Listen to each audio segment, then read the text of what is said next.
Hello students, my name is Balendra Pratap Singh. Class 10th के विज्ञान के एक और नई क्लास में आप सभी का स्वागत है। बहुत दिन बाद मैं क्लास ले रहा हूं ऑनलाइन। बीच में लगभग 20-22 दिन क्लास बंद था। उसका मेन रीजन ये था कि मैं शिफ्ट कर रहा था गोरखपुर से दिल्ली, तो यहाँ पे बोर्ड वगैरह और ये सब चीजें नहीं थी, तो मुझे थोड़ा सा मैनेज करने में टाइम लग गया। और उन सभी स्टूडेंट्स को बहुत थैंक यू दूंगा, मैं थैंक यू बोलूंगा जो भी लोग मेरे चैनल पे यूट्यूब पे सब्सक्राइब्ड हैं या फिर जो टेलीग्राम पे मुझसे आके जुड़े हुए हैं, क्योंकि उन लोगों ने पेशेंस रखा, उनको भरोसा था कि मैं क्लास लेके आऊंगा, दोबारा से क्लास शुरू करूंगा। तो ये क्लास 10th की कह सकते हैं कि नई क्लास है आज। और इस क्लास में मैं जो प्रकाश का परावर्तन पूरा पढ़ा चुका हूं, उससे संबंधित कुछ एक आंकिक प्रश्न, अच्छे सवाल मैं लेके आया हूं जो कि एनसीईआरटी बेस्ड होगा। यहाँ पे लिखा भी हुआ है एनसीईआरटी बेस्ड क्वेश्चंस, ठीक है। तो इन क्वेश्चंस को आज की क्लास में हम करेंगे। अच्छे क्वेश्चंस हैं, इंपॉर्टेंट भी हैं और आपको बहुत कुछ रिवीजन करने को मिलेगा। इसमें बहुत कुछ नया सीखने को भी मिल सकता है। साइन कन्वेंशन वगैरह का यूज करेंगे। जिन बच्चों ने भी नहीं पढ़ा है कि साइन कन्वेंशन क्या होता है, जिन्हें नहीं मालूम है, वो पहले मेरे चैनल को सब्सक्राइब कर लेंगे, वीडियो सेक्शन में जाएंगे और वहां पे बहुत सारी वीडियोस पड़ी हुई हैं प्रकाश के, और भी पिछले लेक्चर्स आप अटेंड करके आएंगे तो आपको इजीली ये समझ में आ जाएगा, ठीक है। टाइम वेस्ट नहीं करेंगे, ज्यादा नहीं, 3 क्वेश्चन कराऊंगा मैं। तीनों डिफरेंट टाइप्स ऑफ क्वेश्चंस हैं, तीनों एनसीईआरटी के ही हैं और बहुत ही ज्यादा इंपॉर्टेंट है। आपको बहुत कुछ सीखने को मिलेगा। तो अगर एक चीज और है कि ये सवाल देखो, अगर आप केवल बोर्ड की प्रिपरेशन कर रहे हो तो आप न्यूमेरिकल्स छोड़ भी दो तो चलेगा, लेकिन अगर आप डिप्लोमा में जा रहे हो, पॉलिटेक्निक की तैयारी करना चाह रहे हो, आप सोच रहे हो कि आप जूनियर इंजीनियर बनोगे या फिर आप रेलवे में नौकरी चाहिए आपको, या फिर एसएससी के थ्रू जूनियर इंजीनियर की वैकेंसी आती है, उसमें आपको जाना है, तो वहां पे कभी भी कंसेप्ट आते हैं लेकिन कम आते हैं। न्यूमेरिकल्स सबसे ज्यादा आते हैं और ये न्यूमेरिकल्स ही पूछे जाते हैं वहां पे, जो कि बाद में जाके अगर आपने अभी नहीं सीखा तो बाद में सीखने में टाइम लगेगा, मेहनत आपको ज्यादा करनी पड़ेगी। और भी सब्जेक्ट्स प्रिपेयर करने होते हैं, बेहतर है जो काम जब का है वही खत्म कर लो। तो अभी टाइम है आपको सीखने का, यहाँ पे आप सीख लो, ज्यादा बेटर रहेगा।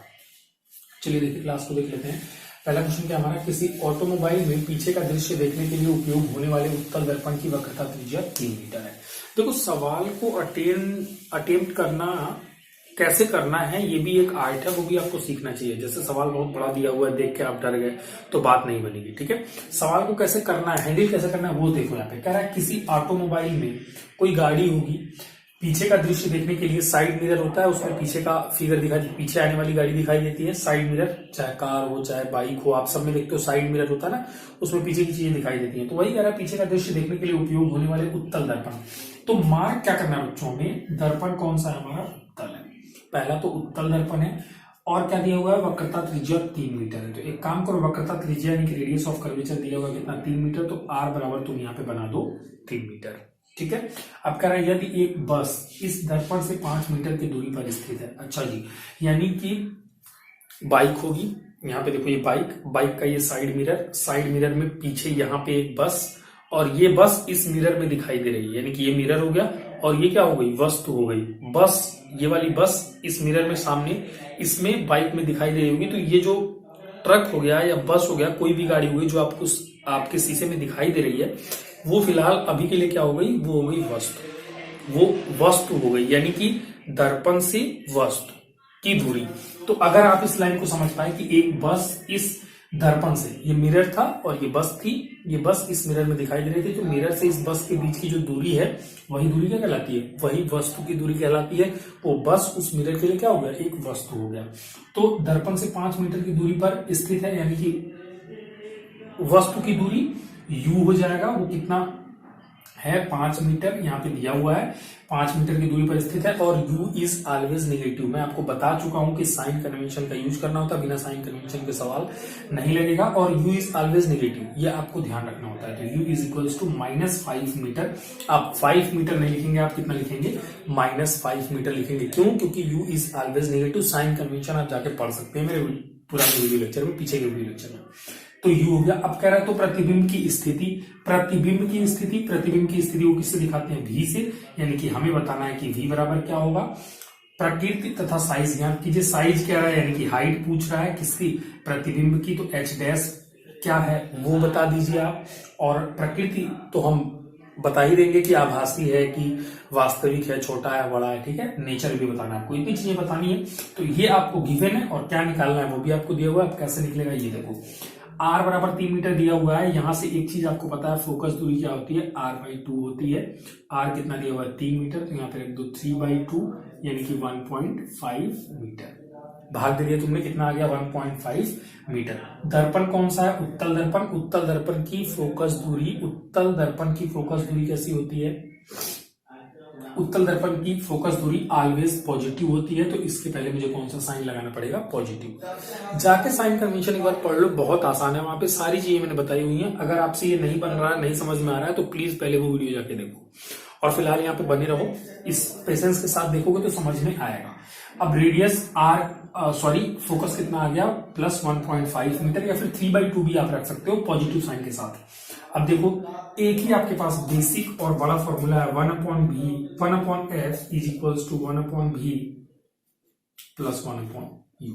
1/f is equals to 1/v plus 1/u। इस फॉर्मूले में f आपको गिवन है, यहाँ पे रखोगे, u आपको गिवन है, यहाँ पे रखोगे, v जो आना होगा साइन कन्वेंशन के साथ अपने आप आ जाएगा। सब कुछ साइन कन्वेंशन के हिसाब से रखो। तो 1/f, f की जगह पे 3/2 है, तो मैं 3/2 रखता हूँ पॉजिटिव साइन के साथ। मैंने इसको 1.5 लिखा हुआ था, लेकिन यहाँ पे 3/2 रहने दो, आसान होगा सॉल्व करना। Is equals to 1/v, v तो हमें निकालना है, प्लस 1/u, और u कितना है, -5 है, तो साइन के साथ मैंने रख दिया -5। उम्मीद करता हूं यहां तक आपको समझ में आया होगा। चलिए आगे चलते हैं। 1/v को यहाँ पे आगे बढ़ाता हूं मैं। 1/v यही रह जाएगा, ये 2 ऊपर चला जाएगा, तो 1/v यही रहने दो। इज इक्वल्स टू, ये 2 ऊपर गया तो ये 2/3 हो गया, और ये प्लस माइनस -1/5, इसको लेफ्ट साइड में लाओगे तो कितना हो जाएगा, प्लस 1/5 हो जाएगा। अब 1/v इज इक्वल्स टू क्या हो जाएगा, 5 और 3 का एलसीएम 15, 3 × 5 = 15, 5 × 2 = 10, धन 5 × 15, 3 × 3, यानी कि 10, 3, 13/15 आ गया। ठीक है, 1/v 13/15। उल्टा कर दो इसको, v/1 यानी कि v इज इक्वल टू कितना, 15/13 हो जाएगा। भाग दे देना, तो कितना हो जाएगा, 13 × 13, 2 15, 13 × 13, 2 15, 20 हो जाएगा। फिर से आ जाएगा आपका 13 × 13, 13 × 13, 7 20, 70 हो जाएगा, 70 हो जाएगा। 13 × 5 = 65, तो 1.15 आ गया। सब कुछ मीटर में है, मीटर सब कुछ मीटर में, तो v इज इक्वल टू 1.15, ये भी किस में आ जाएगा, मीटर में आ जाएगा। तो प्रतिबिंब की स्थिति आप कह सकते हो कि प्रतिबिंब कहाँ बनेगा, 1.15 मीटर दूरी पर बनेगा। कहां से, दर्पण से। ठीक है, ये बात समझ में आती है आपको।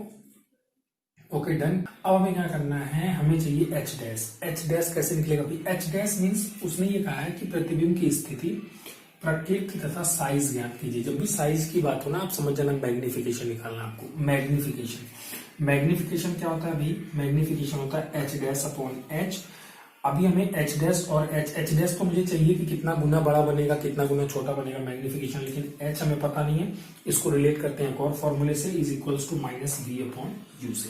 देखो अच्छे क्वेश्चंस हैं, एनसीईआरटी के क्वेश्चंस हैं, एग्जाम में भी आने के चांसेस हैं इनके। सॉरी कैमरा हिल और लेकिन ये क्वेश्चंस आपसे तभी बनेंगे जब आपका कॉन्सेप्ट क्लियर होगा, और उसके लिए जरूरी है आप जाओ पहले मेरे पुराने वीडियोस जो हैं उनको देखो।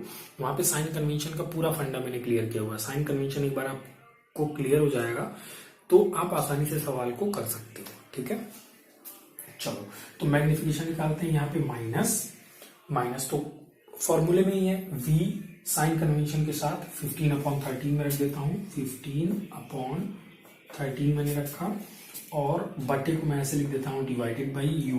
u की वैल्यू रखता हूँ, u कितना है, -5, तो मैंने लग दिया -5। इसके बटे 1 भी लिख सकता हूँ मैं, कोई दिक्कत नहीं है। देखना ध्यान से भाई, आसान नहीं है। अगर आप प्रैक्टिस नहीं करते हो तो फिर आप चीजें गलत कर सकते हो। ठीक है, अब देखो तो यहां से चलो मैग्निफिकेशन इज इक्वल्स टू, यहां से -15/13, भाग को किस में बदलोगे, गुणे में 1 ऊपर जाएगा और -5 नीचे आ जाएगा। कोई कंफ्यूजन नहीं होगा यहाँ तक। माइनस से माइनस आपका कैंसिल हो गया। m इज इक्वल्स टू आ गया 15। इसको ऐसे कर दो ना, 5 × 5 = 15, तो 3 × 3/13 आ गया, 3/13 आ गया। अब 3 में 13 से भाग दो, तो m इज इक्वल्स टू, दशमलव बढ़ाओगे 0, 30 हो जाएगा। ओके, कितनी बार जा रहा है, 13 × 26, फिर 4 40 हो जाएगा, 13 × 3 = 39, एक बच्चा। फिर और आगे भाग जा सकते लेकिन यहीं पे छोड़ दो। m इज इक्वल्स टू कितना आ गया, 0.23 आया, साइन कैसा आया, पॉजिटिव आया। कुछ नहीं है इसके पहले, तो साइन कैसा आ गया, पॉजिटिव आया, क्योंकि हमने फॉर्मूला लिखा, फॉर्मूले में हमने साइन कन्वेंशन जो यूज करना था हमने यूज किया, तो मैग्निफिकेशन इज इक्वल टू आ गया 0.23। ओके, तो यानी कि प्रतिबिंब जो होगा उसका साइज कैसा होगा, साइज में वो छोटा होगा ना, क्योंकि मैग्निफिकेशन की वैल्यू कितनी आ गई 0.23। आपको पता है ना ये 1 से छोटा है। मैग्निफिकेशन का कंपैरिजन भी मैंने सिखाया हुआ है आपको कि मैग्निफिकेशन 1 से छोटा होगा तो क्या होगा, 1 होगा तो क्या होगा, 1 से बड़ा होगा तो क्या होगा। प्लीज आप जाके पुरानी वीडियोस को देखिए, थोड़ा रिवीजन करिए, पढ़ाई शुरू करिए। दिवाली तो मैंने विश कर ही दिया, दिवाली आप मनाएंगे। और अभी फिलहाल मैं 3 क्वेश्चंस कराने वाला हूं, देखता हूं अगर वीडियो लंबी हो जाएगी तो तीनों क्वेश्चन अलग अलग डेज में अलग अलग वीडियोज में कर लेंगे। फिलहाल ये अच्छा क्वेश्चन लगा मुझे, एनसीईआरटी का क्वेश्चन था, इसमें बहुत कुछ था। देखिए अभी कुछ एनालिसिस और है जिसको मैं डीप में करा रहा हूं, थोड़ा सा आप दिमाग लगाइएगा। मैग्निफिकेशन इज इक्वल्स टू, ये पॉजिटिव में 0.23 आया, 0.23 1 से छोटी वैल्यू है, 1 से छोटी वैल्यू है, तो यानी कि प्रतिबिंब जो है वो छोटा बनेगा। प्रतिबिंब कैसा बनेगा, छोटा बनेगा। ठीक है, प्रतिबिंब छोटा बनेगा। अब देखो अगर बात कर ले उत्तल लेंस की, तो उत्तल दर्पण की, सॉरी लेंस नहीं दर्पण की बात चल रही, उत्तल दर्पण की अगर बात करें, उत्तल दर्पण कैसा बनाता है, हमेशा आभासी बनाता है कि नहीं बनाता है, आभासी बनाता है। ऑलवेज का केस है ना, इसमें तो दिमाग लगाना ही नहीं है। अगर प्रकृति की बात कर रहे हैं तब हमेशा कैसा बनाता है, उत्तल दर्पण कैसा बनाता है, हमेशा आभासी बनाता है। ये 0.23 से छोटी वैल्यू आ गई, मतलब प्रतिबिंब कैसा बना होगा, छोटा बना होगा, आभासी बनेगा, छोटा बनेगा। ठीक है, आभासी बनेगा, छोटा बनेगा। अगर हम बात करते हैं सीधा या उल्टा की, तो अगर मैग्निफिकेशन आपका आ गया पॉजिटिव, तो कैसा बनेगा, सीधा बनेगा। मैग्निफिकेशन अगर आपका आता नेगेटिव तो कैसा बनता, उल्टा बनता। ठीक है, मैग्निफिकेशन पॉजिटिव आ गया, इट मींस कैसा बनेगा, सीधा बनेगा। मैग्निफिकेशन नेगेटिव आता है, इट मींस कैसा बनेगा, उल्टा बनेगा। अब ये कैसे कह रहा हूं मैं, पहली बात तो मैंने इसका पूरा एनालिसिस करा दिया हुआ पुराने वीडियोज में। अगर वो वीडियो आपने नहीं देखा है तो उस वीडियो को आप जाके देखो, पूरा का पूरा एनालिसिस करवाया। दूसरी बात चलो छोड़ो, अगर तुमने वो क्लास नहीं किया, यहीं पे देखते हैं। मैग्निफिकेशन इज इक्वल्स टू क्या आ गया, h' आया। देखो यहाँ पे बस अब सीधा, अब सवाल हो गया है, एक छोटा सा कॉन्सेप्ट है यहाँ कॉर्नर में डिस्कस करता हूं मैं। मैग्निफिकेशन इज इक्वल्स टू क्या होता है भाई, h' होता है। यूज साइन कन्वेंशन, सभी फॉर्मूले में आपको साइन कन्वेंशन लगाना ही लगाना है, पहले बता चुका हूं मैं। तो m is equals to h' में साइन कन्वेंशन का यूज करो। देखो ये क्या है, प्रतिबिंब की ऊंचाई है, और ये क्या है, वस्तु की ऊंचाई है। प्रतिबिंब की लंबाई से वस्तु की लंबाई का अनुपात ही मैग्निफिकेशन होता है। तो अगर ये आपका दर्पण होगा, सपोज दैट उत्तल, ये उत्तल बना दिया मैंने, ठीक है। तो इस दर्पण पे अगर प्रतिबिंब सीधा बना, यानी कि इसके ऊपर बनेगा मुख्य अक्ष के, तो पॉजिटिव होगा। और अगर प्रतिबिंब मुख्य अक्ष के नीचे बना तो निगेटिव होगा। यही कंसेप्ट है। तो अगर ये प्रतिबिंब अगर सपोज दैट सीधा बना तो h कैसा होगा, पॉजिटिव होगा, बटे जो वस्तु होता है, वस्तु ये h क्या है, वस्तु की लंबाई है। आपको पता है हमेशा मुख्य अक्ष के ऊपर ही रखी जाती है वस्तु। ये चीज तो आपको मैं कहीं भी देख लो, आपको पहले ही बताया हुआ है मैंने कि हमेशा वस्तु को कहां पे रखते हैं, मुख्य अक्ष के ऊपर। कहीं भी मुख्य अक्ष होगा ना तो हमेशा वस्तु कहां रखी जाएगी, मुख्य अक्ष के ऊपर रखी जाएगी। ठीक है, हमेशा जो हमारी वस्तु होती है ना, ये सपोज दैट ये देखो पूरा मैंने बना दिया, वस्तु को रखोगे परावर्तक तल के सामने और हमेशा मुख्य अक्ष के ऊपर। तो मुख्य अक्ष के ऊपर नापी गई दूरी पॉजिटिव, तो ये जो मैग्निफिकेशन में h' में ये जो h है ये तो ऑलवेज पॉजिटिव हो गया। अब अगर ये भी मुख्य अक्ष के ऊपर बना तो ये भी पॉजिटिव होगा, तो पॉजिटिव अपॉन पॉजिटिव मैग्निफिकेशन कैसा आएगा, पॉजिटिव। और अगर प्रतिबिंब मुख्य अक्ष के नीचे बना तो ये निगेटिव होगा। तो अगर ये h' निगेटिव हो गया तो निगेटिव अपॉन, और ये h हमेशा पॉजिटिव है तो निगेटिव अपॉन पॉजिटिव क्या होता है, निगेटिव होता है। तो मैग्निफिकेशन कैसा हो जाएगा, निगेटिव हो जाएगा। ठीक है, तो यानी कि चूंकि h तो हमेशा पॉजिटिव है क्योंकि मुख्य अक्ष के ऊपर ही वस्तु रखी जाएगी, तो प्रतिबिंब अगर सीधा बनेगा मुख्य अक्ष के ऊपर पॉजिटिव तो मैग्निफिकेशन पॉजिटिव आएगा, और प्रतिबिंब मुख्य अक्ष के नीचे बनेगा तो negative upon positive, negative magnification negative आएगा। यहाँ पर मैग्निफिकेशन पॉजिटिव आया तो प्रतिबिंब कैसा बनेगा, सीधा बनेगा। और अगर आप इसको क्रॉस चेक करना चाहते हो, क्रॉस वेरीफाई करना चाहते हो कि आपने सही किया है कि नहीं किया है, तो आप सभी को पता है कि उत्तल दर्पण जो है हमेशा प्रतिबिंब कैसा बनाता है, आभासी, सीधा और वस्तु से छोटा बनाता है। देखो आभासी बनेगा तो सीधा बनना तय है, अगर वास्तविक बनेगा तो उल्टा बनना तय है। तो आभासी, सीधा और छोटा, मैग्निफिकेशन से भी मैंने एनालाइज करवा दिया। और प्रकृति वैसे भी मैंने आपको बताया, लिख सकते थे प्रतिबिंब की स्थिति यानी कि भी, वो हमने निकाला 1.15 मीटर, इजी था। साइज की बात करें तो 0.23 यानी कि छोटा बना है। कितने गुना छोटा बना है? 0.23 गुना छोटा बना है।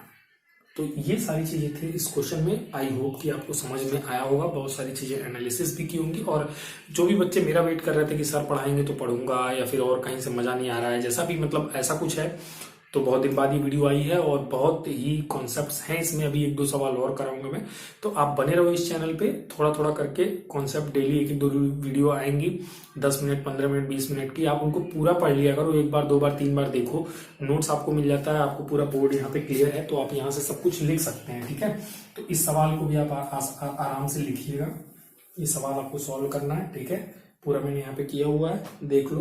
अगर इसमें कुछ ना समझ में आए तो कमेंट कर देना। हाँ, एक चीज मैं कहूंगा, अगर मुझसे पढ़ना चाहते हो, आपको मजा आता है, तो चैनल को आपको सब्सक्राइब कर लो, साथ में अपने फ्रेंड्स को भी शेयर कर दो। थोड़ा सा मैक्सिमम लोग रहेंगे तो पढ़ने में मजा आएगा, मेरा भी उत्साह थोड़ा बना रहेगा।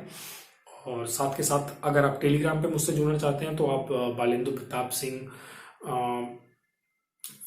उस पे जो यूट्यूब का चैनल है, उस पे जब आप जाएंगे तो उसके नीचे डिस्क्रिप्शन में आप देखेंगे तो टेलीग्राम का लिंक दिया हुआ है मैंने, उस लिंक पे क्लिक करना, टेलीग्राम पे अपने आप मेरे चैनल पे ज्वाइन हो जाओगे, ठीक है। तो वहां पे और भी जो एक्स्ट्रा इन्फॉर्मेशन रहती है मैं चैनल पे देता रहता हूं, तो आपके लिए बेनिफिशियल होगा। ओके, लिख लीजिएगा इसको।